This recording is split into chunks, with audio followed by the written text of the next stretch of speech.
You're on vacation. We want to see you all in the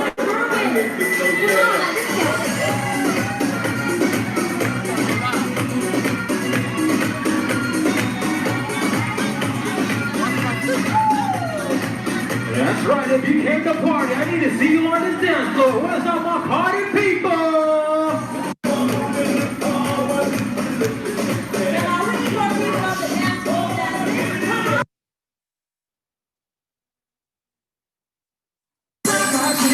There we go. Hey! I want to see some more people down here on the dance floor. This is your vacation. You better come around and join me.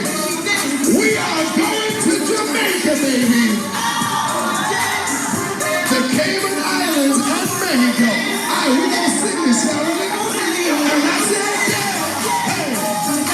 In Spanish. Si. Hey, in French. Oui. In German. Hey. That's my German.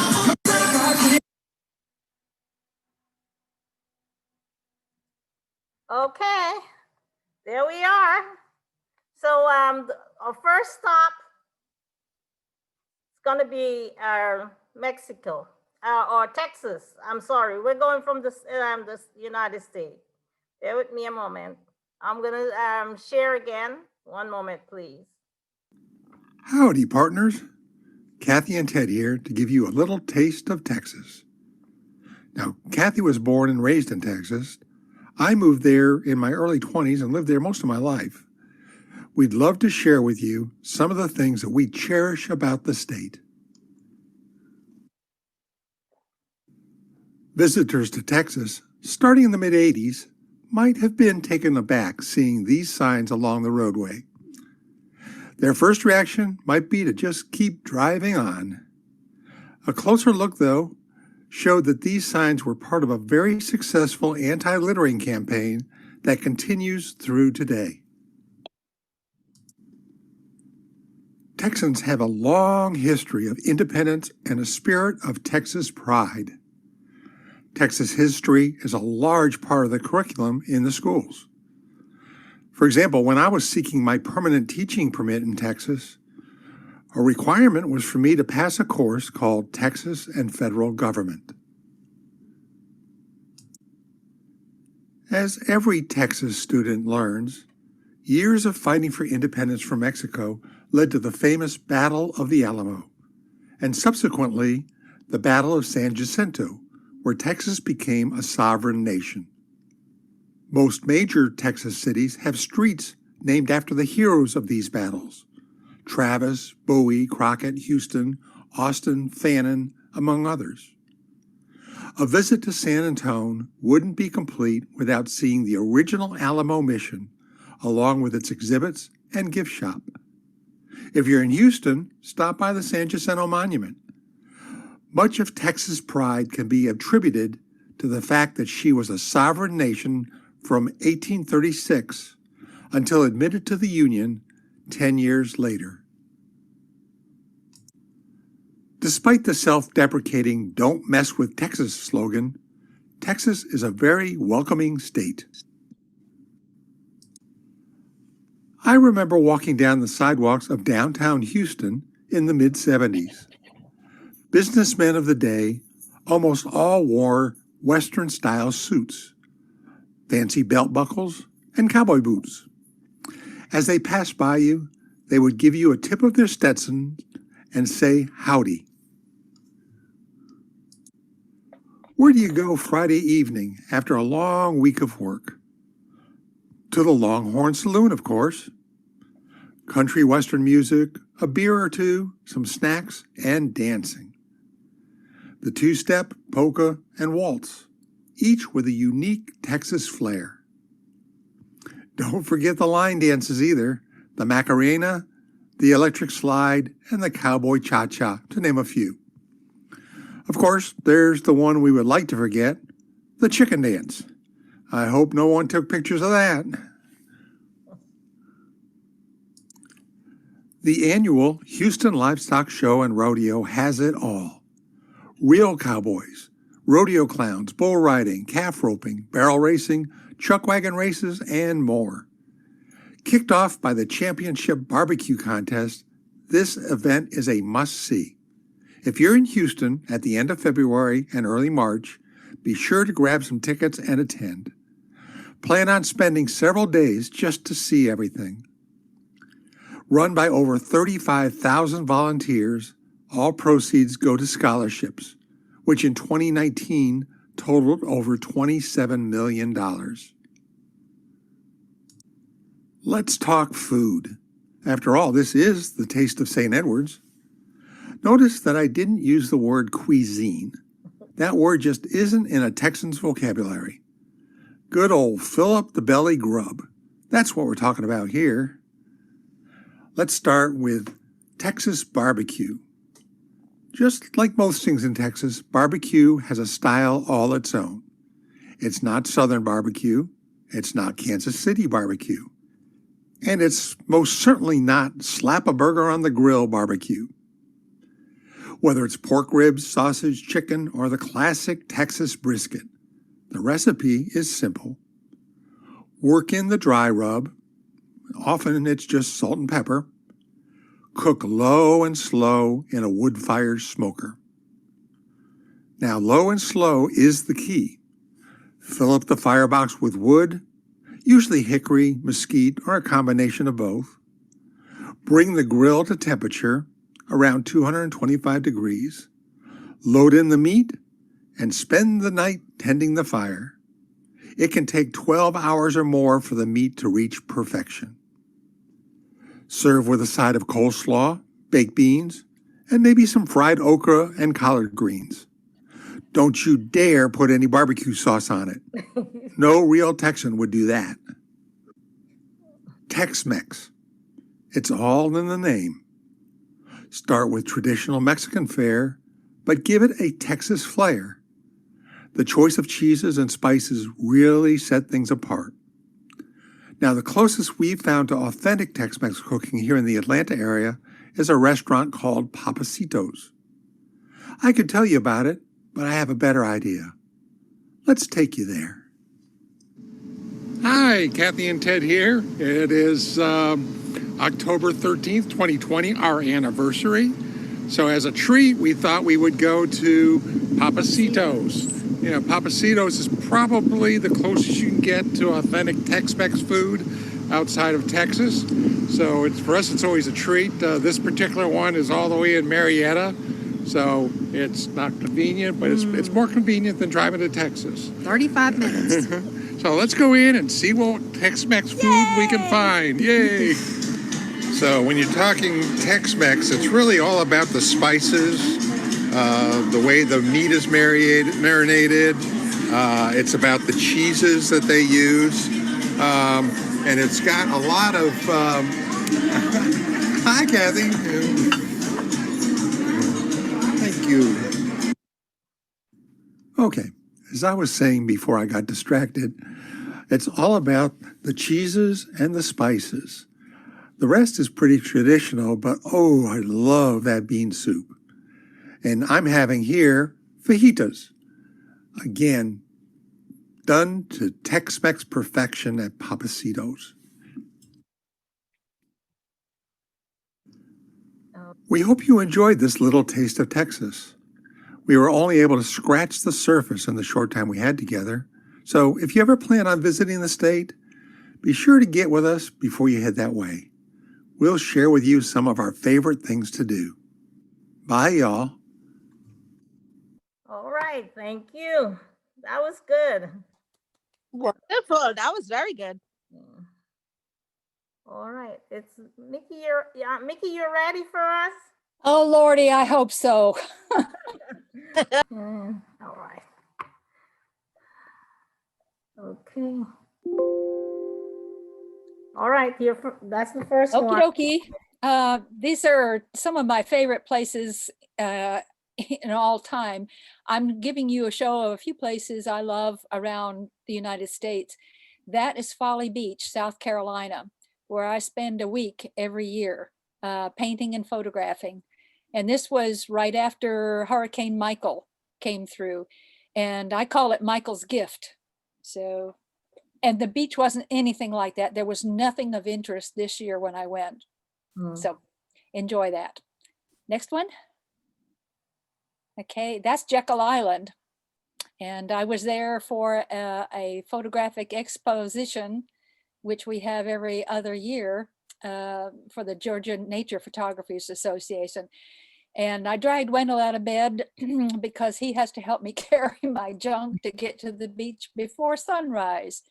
And I know he really loved that. But anyway, that's in the northern end of the island where the dead trees are.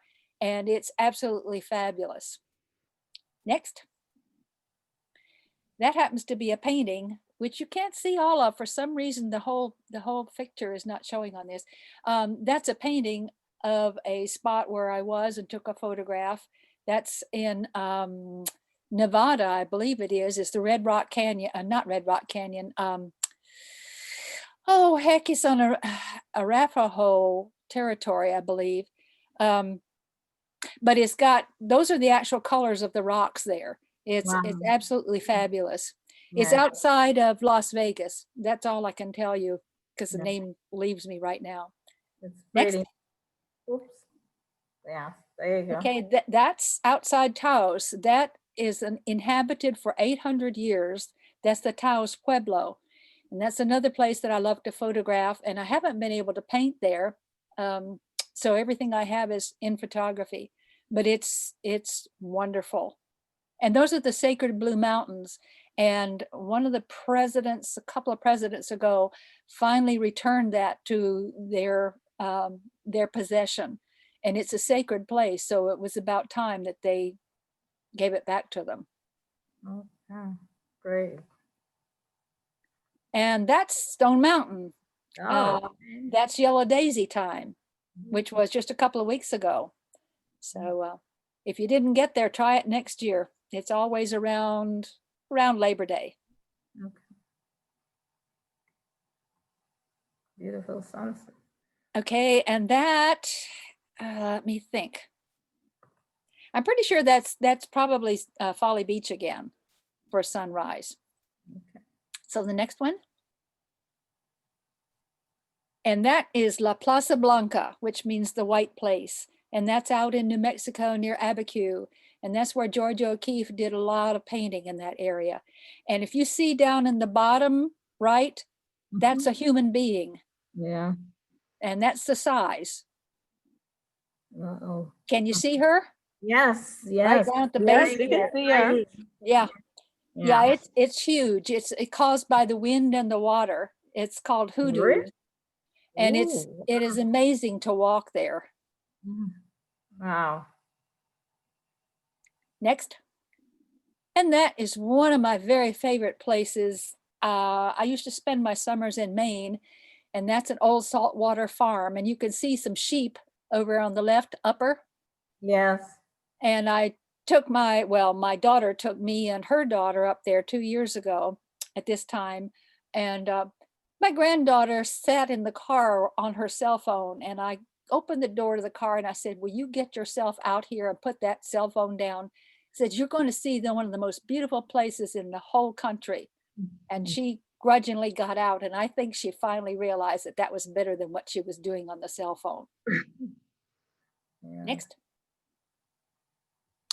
And that is on Ghost Ranch, which is where Georgia O'Keeffe lived for a while before she had her own place built, not far from there up in Abiquiu. But that's the monument for Ghost Ranch. And you can go out there and go to a workshop or just go to visit. And it's absolutely beautiful. And that land is called La Lumbre, which is the land of the shining rock. And it's the most beautiful colors you've ever seen. And that's probably it. Yeah, I think that was the last one. Oh, Nope, this. that's in southern Colorado, and that's the Great Sand Dunes National Park. And those are 750 feet high. It's the only sand dunes like that in the United States. And I showed a picture of that to a group at a Unitarian church. And somebody came up to me afterwards and said, I know where that is. I know where that is. It's Namibia. And I said, no, it's not. It's in the United States. Yeah. So it's absolutely beautiful. And there's a stream between me and the sand dunes, and I love paddling around in that and photographing. Fantastic place. Wonderful. I think that's it. Hi, my friends of St. Edward's, my sisters and brothers in Christ. When Marvelle pitched the idea of a virtual Taste of St. Edward's, I found it to be very, very creative, and I wanted to be a part of it. Initially, I thought I would do just a little bit of tap dancing and tell you a little bit about the history. As most of you know, my family comes from partially Armenia and partially from the Scottish English area. However, after I got to thinking, I remembered in 2016 we had done performances that represented tap dancing around the world. And I thought, well, that would be a really good thing to share with my sisters and brothers. And as I got to thinking of that, it reminded me of a wonderful hymn that I love, Lord of the Dance. Dance then wherever you may be. I am the Lord of the dance, says he. And I will lead you all wherever you may be. And I will lead you all in the dance, said he. So I want to leave you with that, and I hope you enjoy these two dance numbers that me and my dance mates put together several years ago. I miss you, and I wish we could be together, but this is the most responsible thing we can be doing right now. Peace and God's love to all of you. Bye. All right. Can you see that? Yes. Ted was able to put this on YouTube for me.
Very good.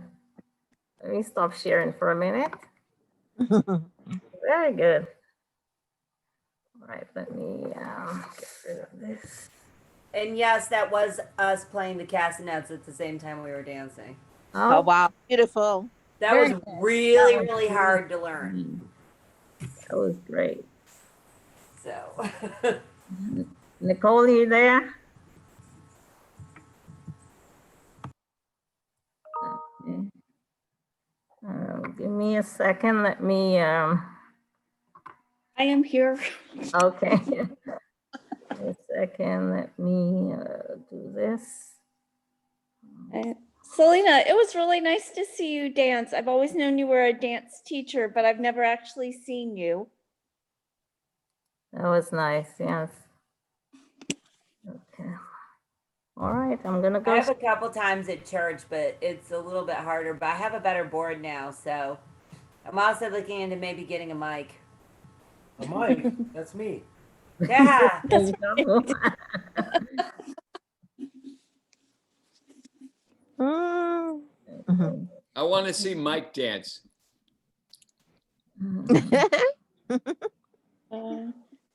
Okay, so this looks like St. Augustine. This would be Florida.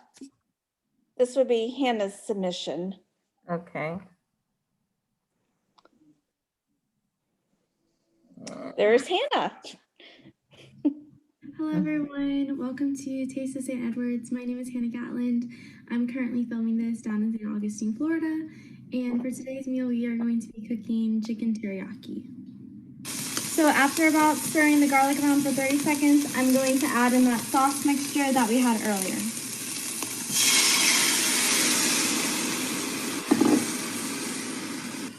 So now that I have my sauce in, I'm going to stir it around for about 2 to 3 minutes. Or until it thickens. If it doesn't start thickening, then I'm going to add in a teaspoon of cornstarch. So I'm just going to add a little bit of cornstarch into mine just because it's not fully thickening yet. And then I'm just going to keep stirring it. So here's the final product. I hope that you guys enjoy this recipe. Thanks for joining me. Thank you. Yum, yum. Yeah. Oh, okay, so this is me cooking bread pudding. Hello, St. Edwards. My name is Nicole Harrison, and I usually attend the 8 o'clock service. And today I am bringing you bread pudding with blueberries from the great state of Maine. I chose bread pudding because we are all called to break bread together, and also it actually honors all of my family's backgrounds. Bread pudding is first heard of in the 11th century in England as recipes, which honors my husband's tradition. My father's family immigrated from Scotland through Canada into Maine, and also my Pennsylvania Dutch grandmother loved to make bread pudding too. So it's something that all sides of my family have enjoyed. And I think it's because it's easy to make, it's inexpensive, and of course the most important thing is that it tastes good. What you're going to start out with is 4 whisked eggs, and you're going to put them into a bowl. And then to that you are going to add 2 cups of milk, and you can substitute the milk. It can be regular cow's milk or almond milk, whatever meets your dietary needs. Then you're going to add a 1/2 cup of sugar. Some recipes will tell you to go up to 3/4 of a cup of sugar. It just depends on how sweet you like things. Then a teaspoon of cinnamon and a teaspoon of vanilla extract. Now with this, you're going to take your whisk again and whisk everything all nice and together.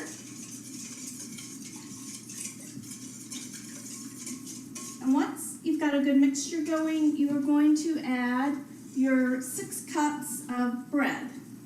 And this can be really any kind of bread. It should be, older bread. I've actually used biscuits this time, and you're just going to move it around, get it nice and soaking. The nice thing about this recipe is you can have your toddler tear up the bread, your school-age child do all the measuring, and then your preschooler pour it all in. Once you get it mixed up, because I cut the sugar in my recipe, I like to add the fruit. So we're adding a cup of Maine organic strawberries, and you can use any kind of fruit, right? You can make this kind of your own family tradition, and it can also be dried fruit. Once you've got the mixture all in, it's very simple. You just pour it into your baking dish.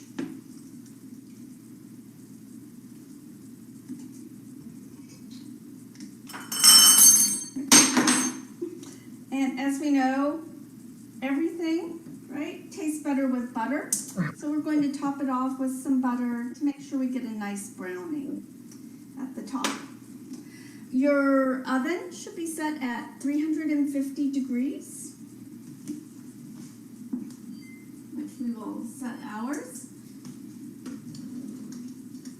And place it in.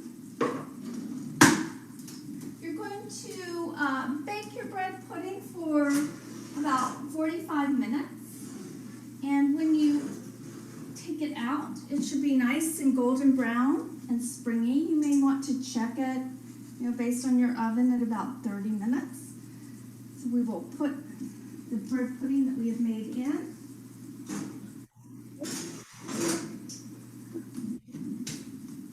Right. And so once it's done, again, you should have a nice golden brown bubbling, and you can just scoop it out.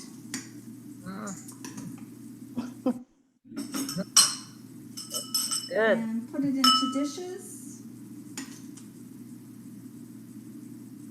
And of course, my father always liked to top it with vanilla ice cream. Of course. That really, ice cream made every dessert better.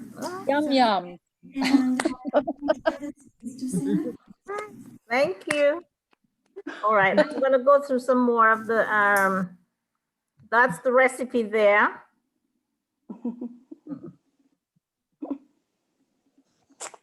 That's a picture of Maine. That's actually a picture I took with my dad up on top of Cadillac Mountain when we were hiking, visiting one time. Oh, okay, then come to Alaska. Yep. Bob wouldn't do a video, so you just have the recipe and pictures of crab. Okay. Yum, yum.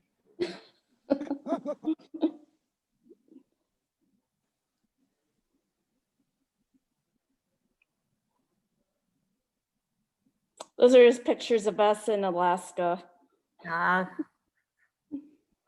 That's Hannah in Greece. Okay. That would be Blair in India.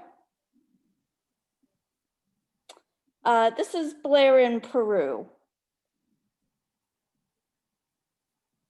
Blair in Peru again when she was hiking.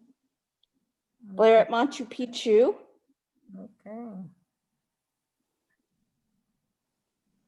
A marketplace in Peru.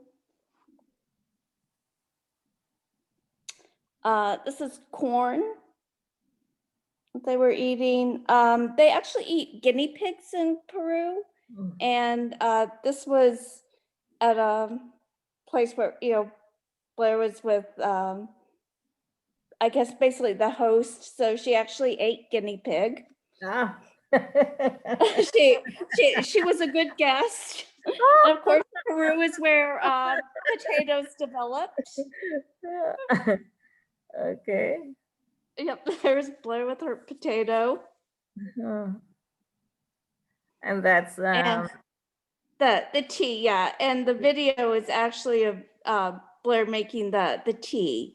And the tea helps with energy and sort of if you have any motion sickness. The video didn't, for some reason, I didn't get the video onto the clip for some. Oh, okay. Okay, all right, and this is? That is Lisbon, Portugal. Okay. That's a market in Portugal with their dried meats. Okay. That's enjoying nightlife in Portugal. the beach, food. the sardines, yes, the grilled sardines are traditional there. Okay. Nicole, did you go to Porto? Yes, we went to Porto. Porto, that's where my daughter is.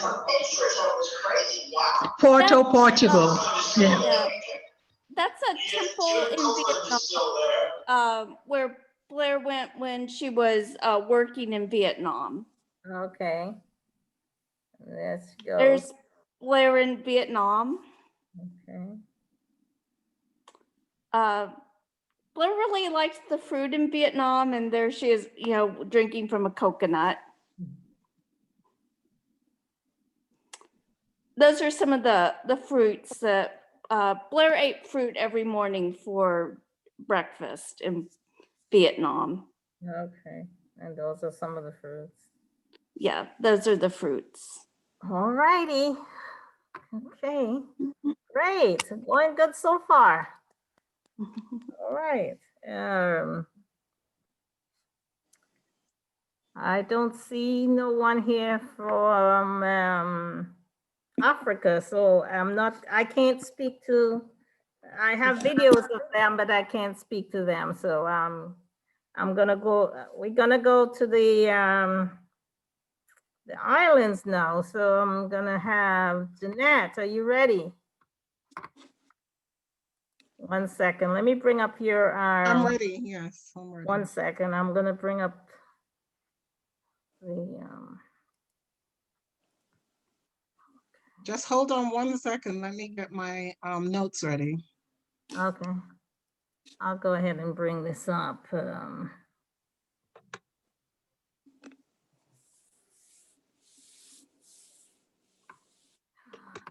See here. Slideshow. From beginning. Yeah. We'll do this now. Okay.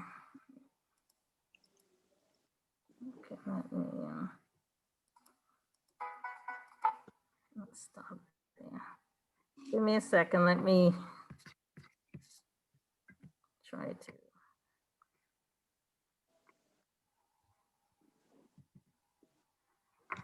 I just remembered the name of that place in Nevada. It's called Valley of Fire.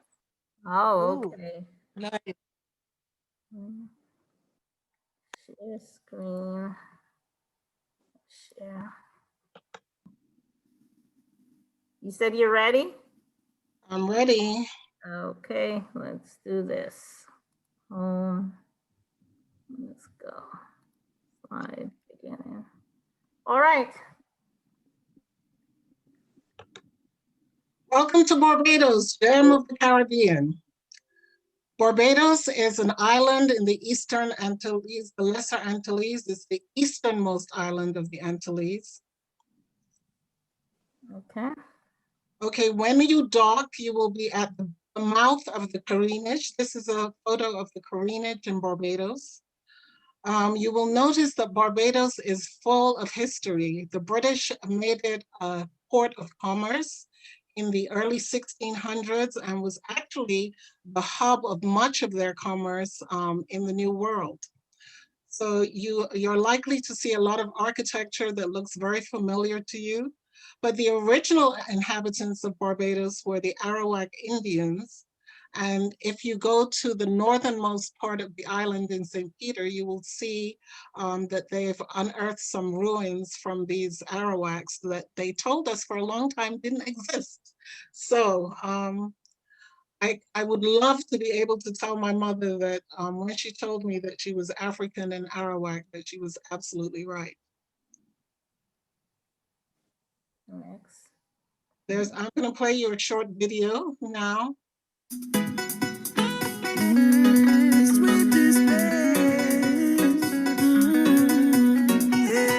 I'm from a place, we accept every single race. Paradise is we name. Come over and you will fall in love. I should stay, have a special time of the year where we just get away. Most beautiful display. We'll search a million places, travel a million miles to find a vibe like this and have a time like this. You may have a million problems, need some place to ease your mind. Welcome to my place, oh yeah, with arms wide open. This place here is the sweetest place, my culture you can eat arms wide open. Promise you'll never be the same, show you how we done celebrate. You're gonna run that song with us, let all the run that song with us. Follow the run that song. Barbados is a beautiful island in the Caribbean that represents many things for many people. It is the perfect holiday getaway, a foodie paradise, the birthplace of rum, and the home of Rihanna. Welcome to Barbados. As you can see, Barbados is a very varied, extremely varied place. Next slide, perhaps, maybe. Maybe. Let's see, 1 second. Get out of that video, 1 second. I'm gonna stop sharing for a minute so I can get to the, yeah.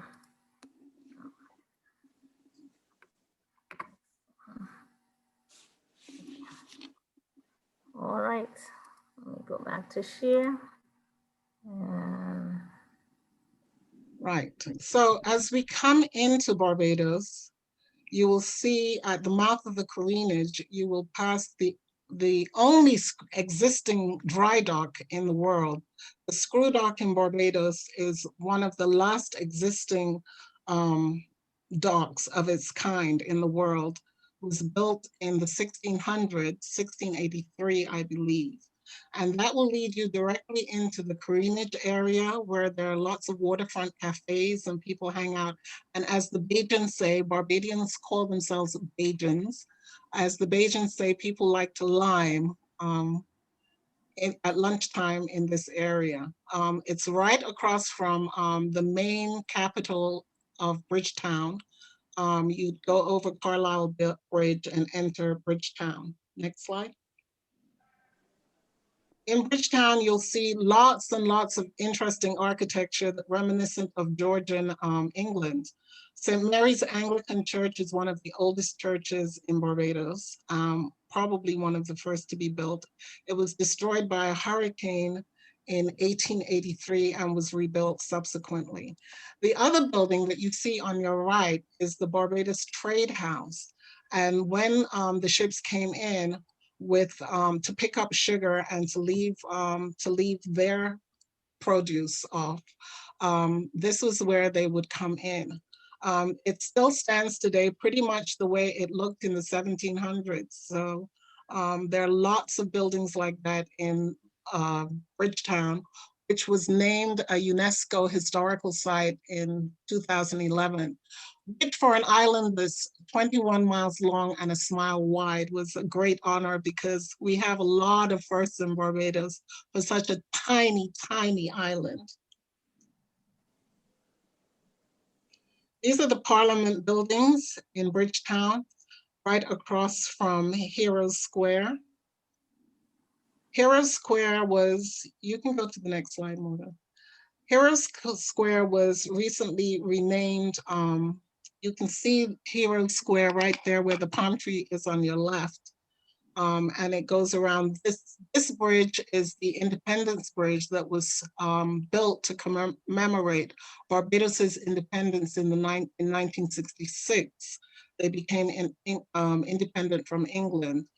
And the bridge is supposed to commemorate that moment and was struck to remind Barbadians that, that they are masters of their own fate. It's very interesting because Trafalgar Square, which you can see right beyond that, I don't know if you look directly through the bridge, you'll see a little, what looks like a spire standing up. And that is the statue of Lord Nelson, which actually predates the statue in Trafalgar Square, London by 30 years. So it was actually built before the Trafalgar Square in London statue was built, which is very interesting. In 1999, however, Barbadians decided that they ought to be honoring their own heroes. And so 10 heroes from Barbados history were placed in that square. And it's now called Heroes Square. Lord Nelson is still there, however. This is the, okay. Oh, which one are we doing first? This one, this is what you just left. Okay, so fine. The next one is this one. Okay, so this is the Garrison Savannah. The garrison housed the drill hole, which you see here in this picture, and the clock tower, which are also UNESCO historical sites.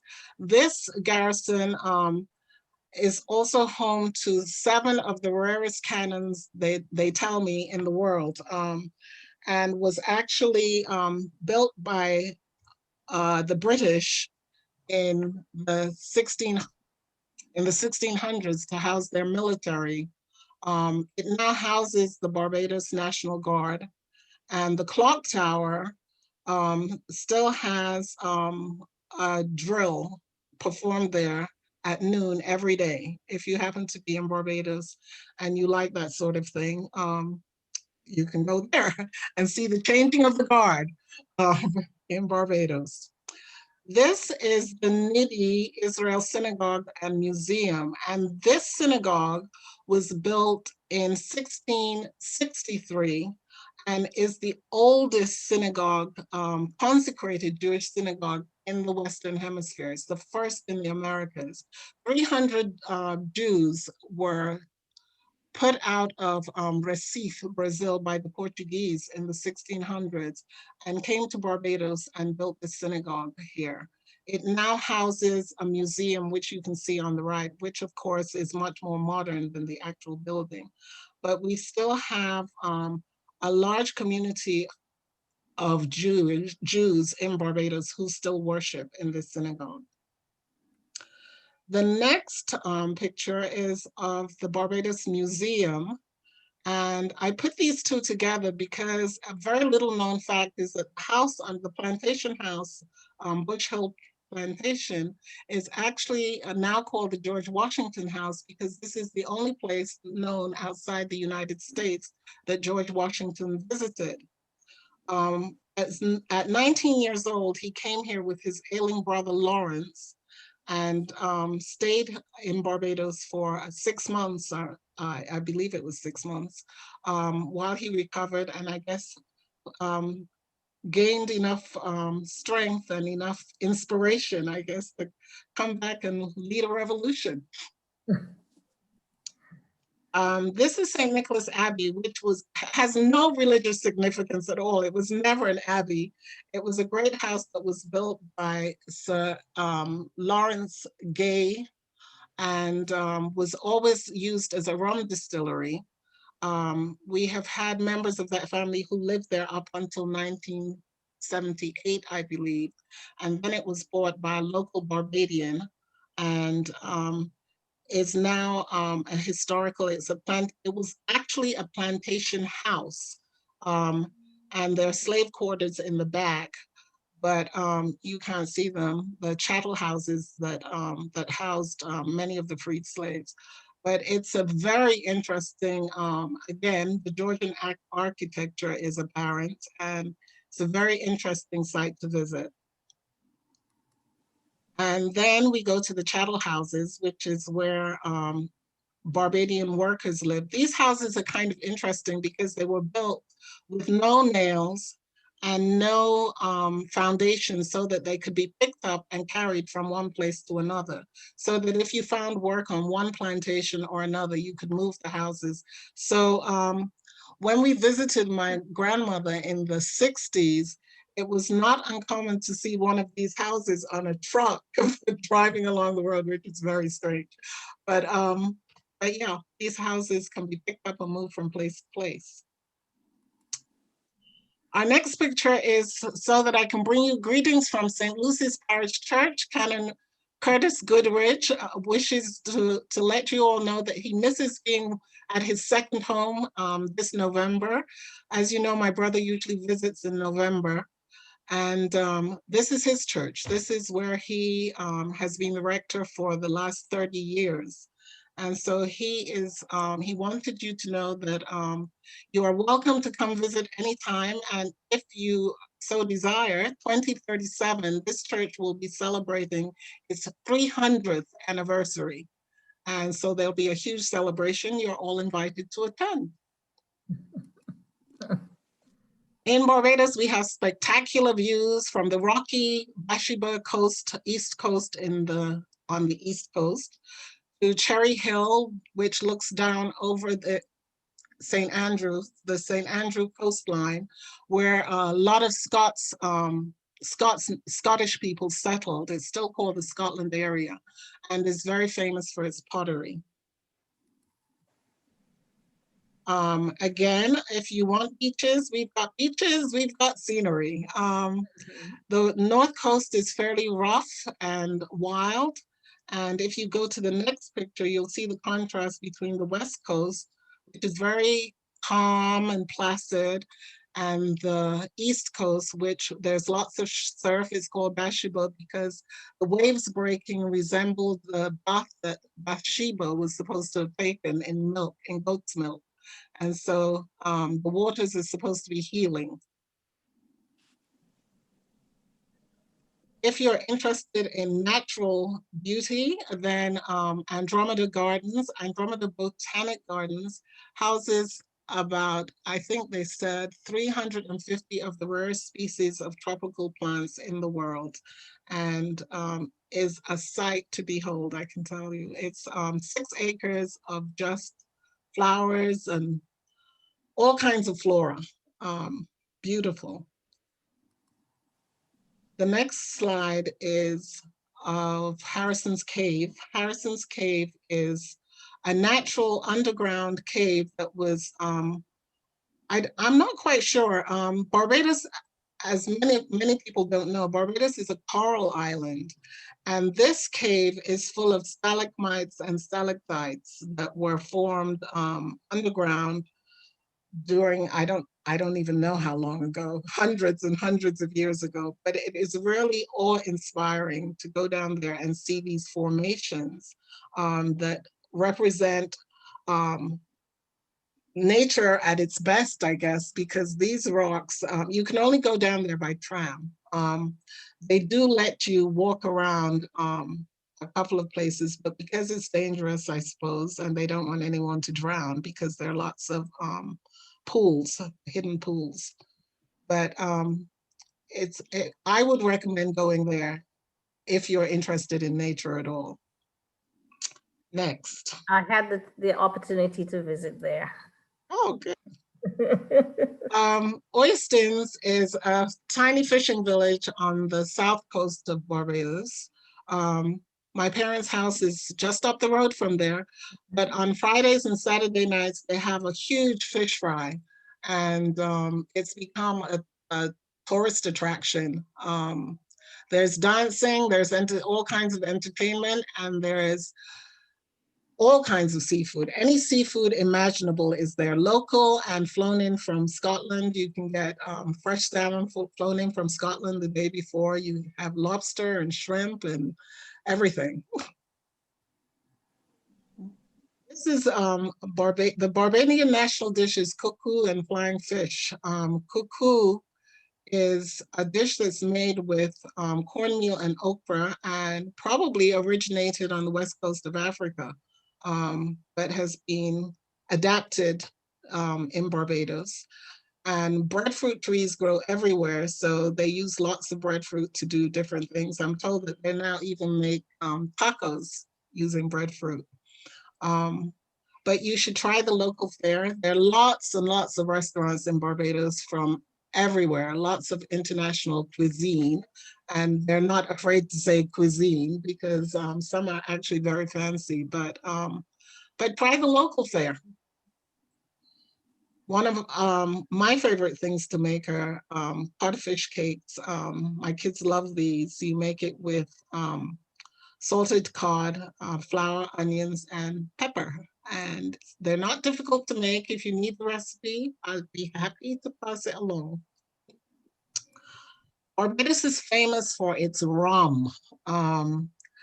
As I said, our immigrants from Brazil taught the natives how to process the cane, the sugar cane, and make rum. So Mount Gay rum, the distillery, actually the St. Nicholas Abbey that I showed you earlier is responsible for the name Mount Gay. So Thomas Gay actually started the distillery at St. Nicholas Abbey, but there's quite a few distilleries all over the island, and you're just as likely to visit Mount Gay as Oxborough or any of the other rums that they make in Barbados. But they make a fine dark rum that's exported all over the world. And if you move up, these are just casks of rum. And here I have a video showing you how to make rum punch. Barbadians will tell you 1 of sour, 2 of sweet, 3 of strong, and 4 of weak. That is how you make rum punch. Coming from the Caribbean, most Caribbean islands believe that they have the best rum punch. Some are made totally different. I personally don't like a rum punch with juices in it. I just want to add some natural flavors that is really going to blend and bring out a lot of the character of the rum. So we're going to start with some fresh lime.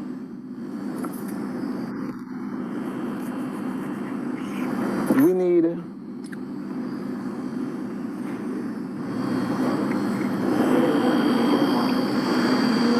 so we want just about 3/4 of an ounce. I also like to use lemon. So we're going to put some lemon in there. And this lemon juice will come and calm the lime down. So we're using just the same amount of lemon juice, 3/4 of an ounce. That's going to be our citrus, all right? We're going to add some sugar syrup, simple syrup. And we're using 2 ounces of sugar syrup. Sounds like a lot, but it's not, because we have the lime and the lemon in there, who's going to balance that out as well, all right?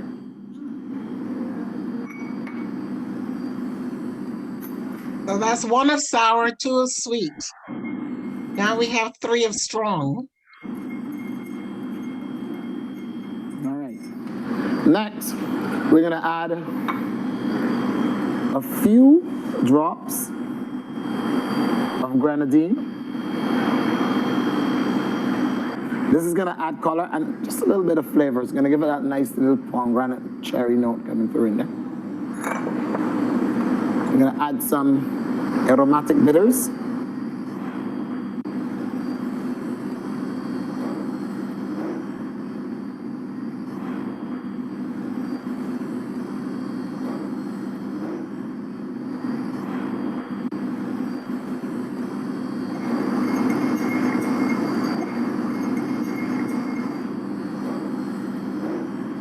We're going to add definitely the star of the show, 2 ounces of Mount Gay Eclipse rum, a blend of matured rums,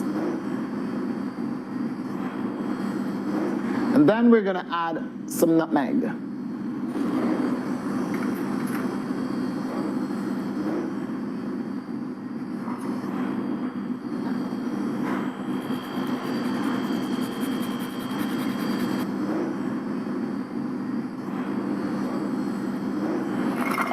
So So we're gonna add some ice in here, and what the ice is actually doing right now, we're gonna chill it up. But we're also releasing water inside to help balance the cocktail.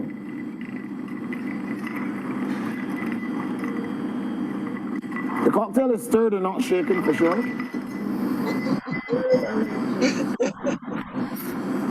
So what I'm gonna do now, I'm gonna serve this drink. We're gonna have some of this lovely ice here. What we're gonna do, we're gonna use some fresh ice. We're gonna strain this cocktail right in here.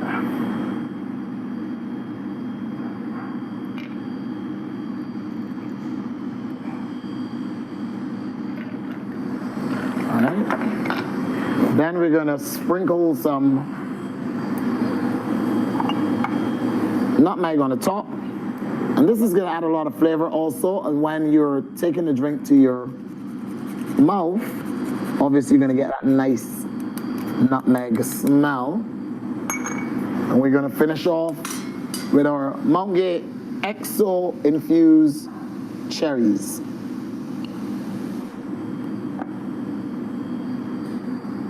There you go. Beautiful. There you go. That looks like a party in a glass. It's more than a party. So I've put up a recipe for rum punch here. It's not as fancy as Mr. Lewis's, but it'll do the trick. Try it. Cheers. Cheers. Thank you. That was great. All righty. Let me, 1 second. Let me get rid of all these.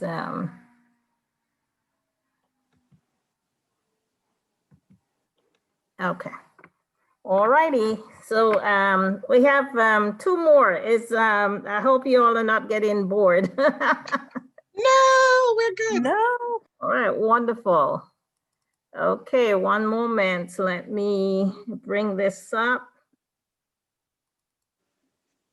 And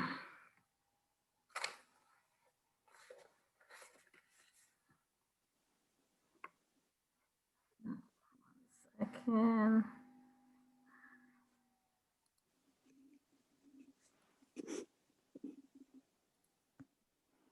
Okay, share screen. Oh, it's not sharing. Oh, that's okay. Okay, let me go ahead and open this up and slideshow from the beginning. All right, so we're still in the Caribbean. Those are flags of the Caribbean islands, flag of the Virgin Islands, and I'll play you a short video. When flying into St. Croix, be sure to grab a window seat. If there's one color that defines the Caribbean, it's blue. And the blue of St. Croix is simply incomparable. From pristine beaches to historic gems preserved for decades. But don't be fooled, there's plenty more to see and do on this island than just the beach. Experience it all in the next 60 seconds. Here on this U.S. Virgin Island, one of the best places to rise with the sun is at Point Udall, not too far from some of St. Croix's most unique and scenic hotels. Start your day off with an adventurous ride to witness breathtaking scenery, and then head to the famous Buck Island to enjoy this crystal blue sea. Now this is island life. But what would island life be without food? While here on St. Croix, stop by the farmer's market for some fresh produce and be sure to swing by Cast Iron Pot or Lorraine's Chicken Shack and eat your heart out. From fine dining to local Caribbean desserts, if it's one thing St. Croix has plenty of, it's certainly authentic Caribbean cuisine.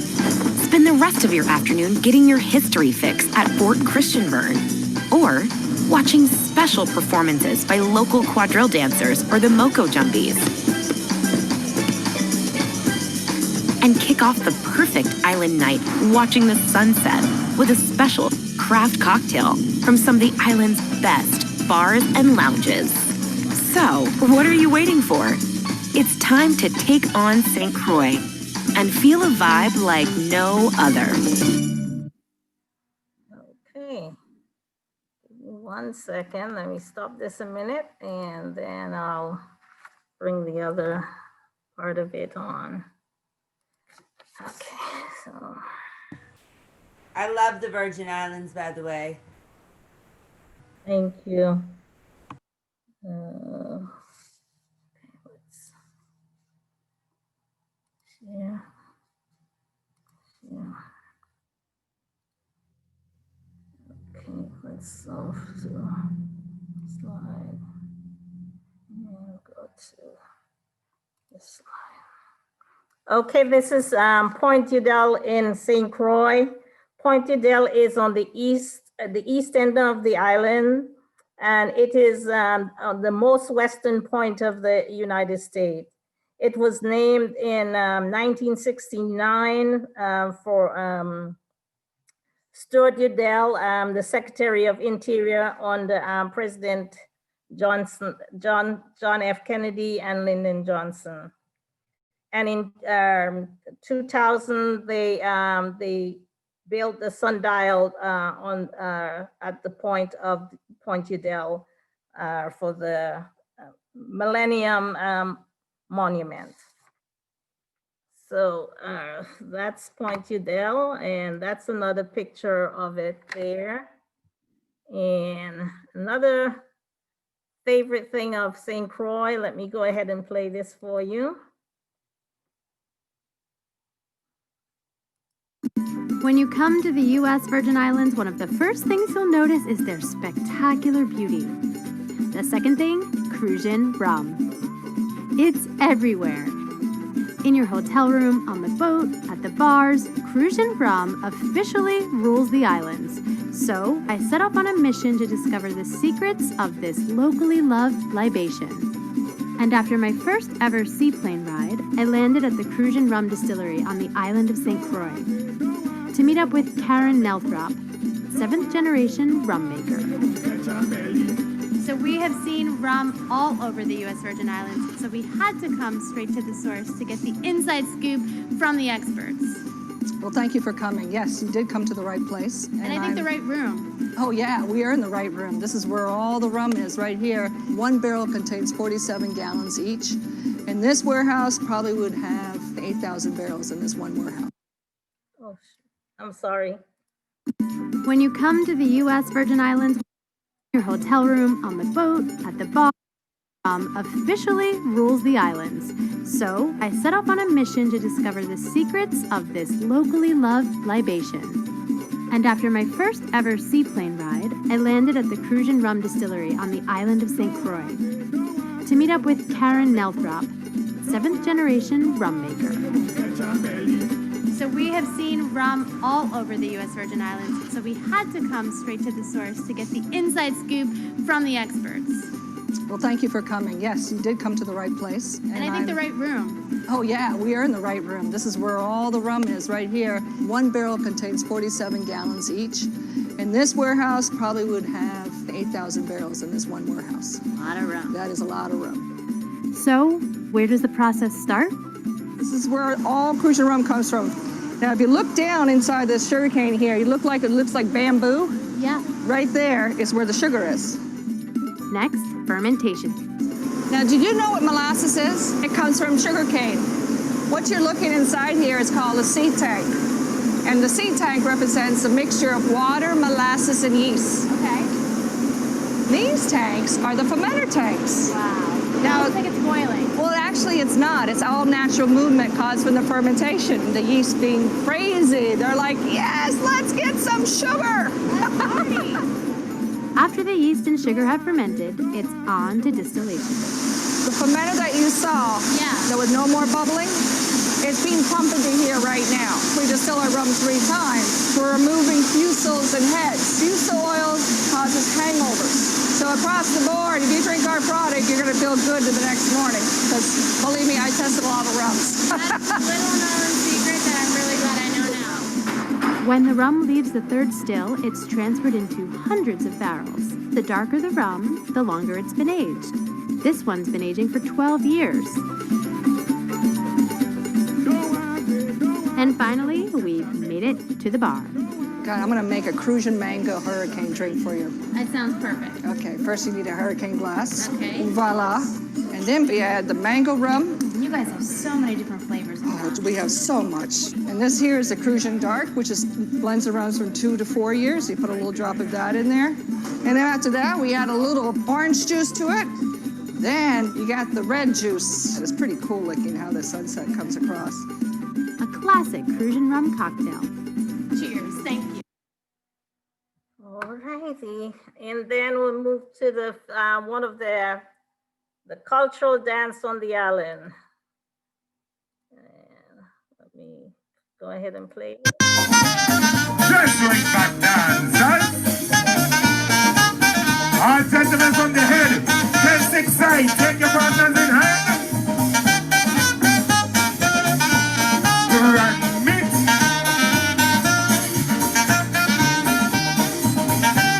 Partners round.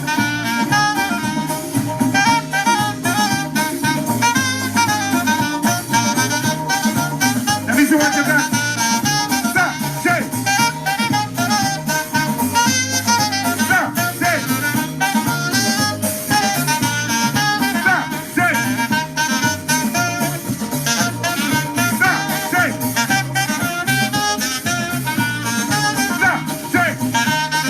Stop, shake. Stop, shake. Stop, shake. Let's right today. All gentlemen at the head.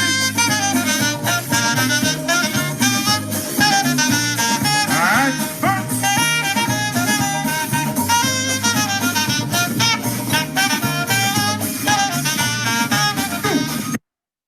Okay, there's a call to the dance, and also if you look at the points, the headpiece, it has different points. So a head tie with 1 point signifies that the lady is single and say, I'm free. She's a virgin who never been touched. 2 points mean that the lady is engaged and says, I am engaged, but you can still try. You can still try. The third point, the ones with 3 points, it says, it indicates that the lady's married and says, I'm already taken, so no need to try. And the one with 4 points means that the lady is divorced or widowed and says, I'm available. All righty, let me stop this, then I'll go to the next slide. Okay.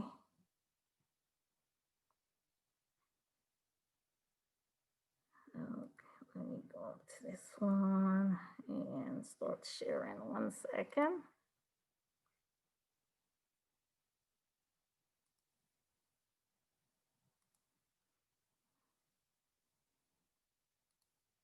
Okay.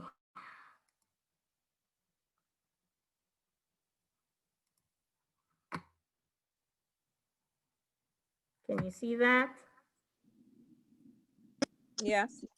Okay. Sparkling like twin emeralds, Antigua and Barbuda are tropical gems in a turquoise sea. Year-round sunshine, abound natural beauty, and miles of pristine beaches make Antigua and Barbuda one of the most desirable destinations in the Caribbean. Bask in the sun along any of Antigua's 365 beaches, one for every day of the year. But the beach is just the beginning. Constant trade winds on Antigua's Atlantic side guarantee glorious sailing and water activities of every kind. And in April, during Antigua's Sailing Week, regatta. Antigua's exceptional geography of low-lying terrain and tropical mountains create a natural beauty that invites exploration. Discover the island's lush rainforests, tropical gardens, and lookout points that reward you with breathtaking views.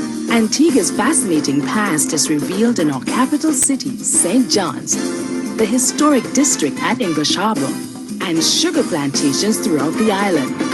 On Barbuda, tour one of the largest magnificent frigate bird sanctuaries in the region, or get a close-up view of one of the most active volcanoes in the world on nearby Montserrat. Duty-free shopping and open-air markets in St. John's offer an abundance of tropical delights. The English-speaking people of Antigua and Barbuda are quick with laughter, and their fun-loving spirit shines brightest during the carnival when the sounds of calypso and steel drums fill the air. Your dreams of a tropical vacation come true on the twin island paradise of Antigua and Barbuda. With so many things to see and do, the beach is just the beginning. Okay, so welcome to Antigua, the land of 365 beaches. This is the Anglican Church. It's the Cathedral Church of St. John's the Divine in Antigua. And it's open daily for daily prayer. You can go in and worship and view it. And everyone is welcome. All the visitors are welcome. So that's the inside of the church. And the food, Jeanette spoke about cuckoo. It's the same thing here. In Antigua, you said fungi. It's fungi and salt fish. It's like codfish, and you have some boiled sweet potatoes and some boiled plantain and some spinach put together, and that's one of their main dish. Also, another dish that you'll find on the island is, they call this dukuna. It's used normally, they eat this during Good Friday because it doesn't have, they say don't eat meat or on Good Friday. So that's one of the famous thing you will see they have on a Good Friday. And on a Sunday, you'll see they have their famous oxtail, peas and rice. And I have the recipe for the oxtail and peas and rice. I can send it, whenever I can put this in an email so that you all can have it. And during November the 1st, the island celebrated their independence. And this is one of their ceremonial parade. They had a ceremonial parade. So these pictures are from the ceremonial parade. And what you see them wearing is their traditional outfit for their cultural outfit. You see the moko jumbis, the masquerades, and another masquerade.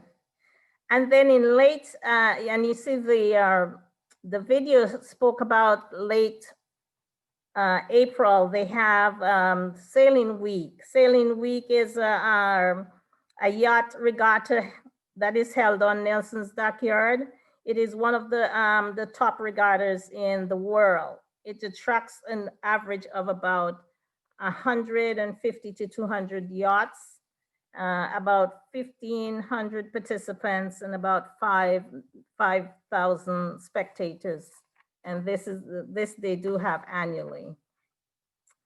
So these are some of the pictures of the Sailing Week. Let's see. And during the August, this is their carnival, pictures from their carnival. Antigua celebrates Carnival annually from the ending of July to the first Tuesday in August. And you see it's celebrated with colorful costumes, beauty pageants, talent shows, and especially their good music. And this is just one of their, the music that the dance that they do.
one thing you will find with the islands, we love to dance. Island people, we love to dance. So I hope you all enjoy that. Give me a second and I'll just bring this to a close. Okay, let me go back to my first picture. Where is it?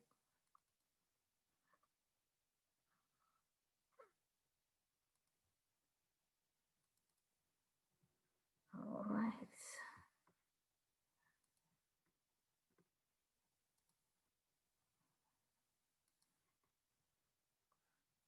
Okay, this is 1 year we did the Taste of St. Edward's, and we had all of that on the at church. And the end of the virtual cruise. Thank you for cruising with St. Edward's. Before Thank you. you're heading off Thank the you. ship, take a moment and view all the animals that's made with towels. Thank you, everybody. That was awesome.